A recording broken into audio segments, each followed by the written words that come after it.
Beberapa alasan mengapa banyak orang asing suka tinggal di Bali. Selain destinasi alam yang indah, Bali memiliki banyak tempat hiburan lainnya seperti beach pool, klub, dan lain-lainnya. Kuliner yang menarik sebagai ciri khas di Bali. Umumnya babi guling, ayam betutu, harganya tidak mahal dan sangat terjangkau. Orang Bali sangat ramah terhadap turis asing, suka membantu bahkan tidak mengharapkan upah. Banyak penginapan dengan harga sangat terjangkau, banyak ragam kerajinan tangan misalkan khas Ubud, Bali, banyak pura yang jumlahnya ribuan, karena memang mayoritas penduduk beragama Hindu di Bali ya. Desain pura ini unik dan berdaya tarik tersendiri bagi wisatawan mancanegara. Merasakan budaya yang sangat kental, beberapa upacara adat yang unik. Ini orang-orang bule ini suka gitu ya. Keindahan pantai di Bali termasuk juga restoran-restoran yang nampak lebih indah di malam hari. Jika ditinjau secara ekonomis, maka dapat dirasakan betapa para wisatawan asing, terutama dari negara-negara yang mata uangnya memiliki nilai kurs tinggi, misalnya Amerika, Eropa, Australia, justru malah menghemat biaya hidupnya dari biasanya, ya kan? Coba saja bayangkan, mereka hidup di Bali, di Indonesia. Semua harga relatif sangat terjangkau oleh penghasilannya yang berstandar di negaranya. Jelas betapa mereka senang menikmati hidup di Bali ini. Ya, mungkin ini penyebab juga mengapa banyak orang asing suka tinggal di Bali ya. Bagaimana dengan izin tinggal bagi warga negara asing di Indonesia? Nah, begini guys, sebagaimana umumnya orang pergi ke luar negeri, maka orang asing yang di Bali tentu harus juga memiliki izin tinggal dan visa. Izin tinggal adalah izin yang diberikan kepada orang asing oleh pejabat imigrasi atau pejabat dinas luar negeri untuk berada di wilayah Indonesia. Visa adalah keterangan tertulis baik secara manual maupun elektronik yang diberikan oleh pejabat yang berwenang untuk melakukan perjalanan ke wilayah Indonesia dan menjadi dasar untuk pemberian izin tinggal. Nah, izin tinggal keimigrasian yang dapat dimiliki orang asing itu terdiri dari izin tinggal kunjungan (ITK), izin tinggal terbatas (ITAS), izin tinggal tetap (ITAP). Visa kunjungan diberikan kepada orang asing yang akan melakukan perjalanan ke wilayah Indonesia dalam rangka kunjungan tugas pemerintahan, pendidikan, sosial budaya, pariwisata, bisnis, dan sebagainya ya. Nah, jenis indeks visa kunjungan terdiri dari visa kunjungan indeks B211A yang diantaranya adalah untuk orang asing yang melakukan pekerjaan seperti misalnya pembicaraan bisnis, melakukan pembelian barang, kunjungan dalam rangka pengembangan industri marina, dan sejenisnya. Kemudian visa kunjungan indeks B211B yang dapat diberikan kepada calon tenaga kerja asing yang akan datang ke Indonesia dalam rangka uji coba kemampuan dalam bekerja.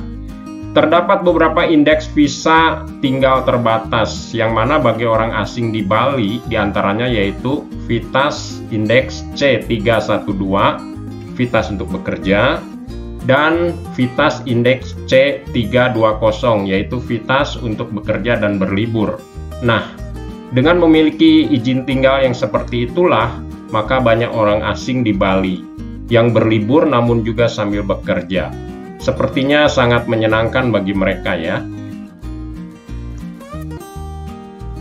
Mau tahu apa jenis pekerjaan umumnya bagi orang asing yang tinggal di Bali?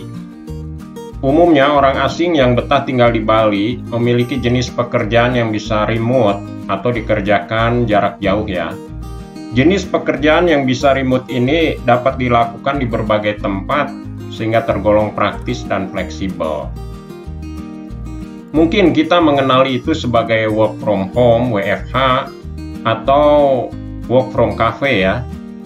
Belakangan ini pekerjaan yang bisa remote ini juga kerap dibuka oleh beberapa perusahaan, sebab dinilai lebih menguntungkan. Karena dengan sistem kerja remote, perusahaan tidak perlu menyediakan dan membiayai fasilitas kantor. Sedangkan bagi karyawannya, bebas mengerjakan tanggung jawab pekerjaannya dengan menikmati suasana yang menyenangkan baginya. Mungkin guys mau tahu juga, kerja apa sih yang bisa remote? Nah, beberapa pekerjaan remote yang paling dicari adalah 1. Desainer grafis. Pekerjaan desainer grafis berkaitan dengan kebutuhan grafis perusahaan seperti menyediakan logo, infografis, atau menyediakan promosi visual. Yang diperlukan oleh pekerjaan desain grafis hanya membuat desain yang diminta oleh perusahaan, dan tentang hasilnya dapat dilakukan secara komunikasi jarak jauh. Yang kedua, content writer. Pekerjaan ini bertugas untuk menulis konten yang relevan untuk website. Yang diperlukan oleh pekerja ini yaitu harus mengetahui kemauan klien, dan ini dapat diselesaikan secara jarak jauh. Yang ketiga, editor. Seorang editor bertugas sebagai pengoreksi atau memperbaiki sebuah tulisan yang harus sesuai dengan panduan yang ditetapkan oleh perusahaan. Yang keempat, penerjemah bahasa. Nah, untuk pekerjaan penerjemah ini sudah pasti dibutuhkan pengetahuan tentang bahasa asing dan juga bahasa Indonesia yang lebih luas ya. Pekerjaan ini umumnya juga dikerjakan secara online. Yang kelima, UX designer. Pekerjaan ini membutuhkan keahlian di bidang ilmu komputer atau teknik informatika. Karena UX designer akan bekerja sebagai pengembang aplikasi supaya dapat digunakan dengan mudah oleh penggunanya. Yang keenam, UI designer. Hampir sama dengan UX designer. UI designer juga memiliki peran penting dalam pengembangan aplikasi. Namun pekerjaan ini lebih menekankan pada desain tampilan supaya terlihat menarik. Yang ketujuh, copywriter. Pekerjaan ini bertanggung jawab membuat konten untuk bisnis. Baik itu membuat iklan yang akan diposting di sosial media atau tulisan di blog. Yang kedelapan, social media manager. Pekerjaan yang belakang tengah berkembang ini bertanggung jawab dalam menjaga akun sosial media perusahaan dengan membuat postingan kreatif, menjawab pertanyaan, hingga merencanakan strategi pemasaran. Yang kesembilan, online marketing. Belakangan ini hampir setiap perusahaan memiliki situs web untuk menaikkan namanya. Oleh karena itu dibutuhkan seorang SEO yang terencana dengan baik untuk membuat konten-konten berkualitas. Yang ke-10, sales representative model. Pekerjaan ini hampir sama dengan copywriter ya. Namun seorang sales representative lebih terfokus pada negosiasi produk dengan para calon pengguna atau pembeli. Nah guys, jam kerja seorang freelance lebih fleksibel. Mereka tidak harus kerja selama 8 jam. Mereka bekerja hanya jika mendapat seorang klien.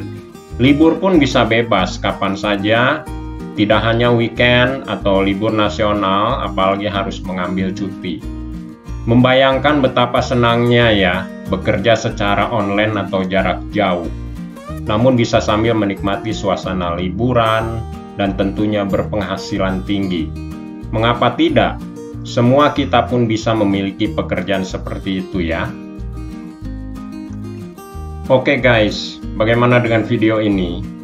Apakah Anda merasa ini bermanfaat atau berinspirasi?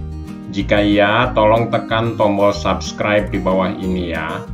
Hal itu juga akan menyemangati kami untuk bikin video inovatif lainnya.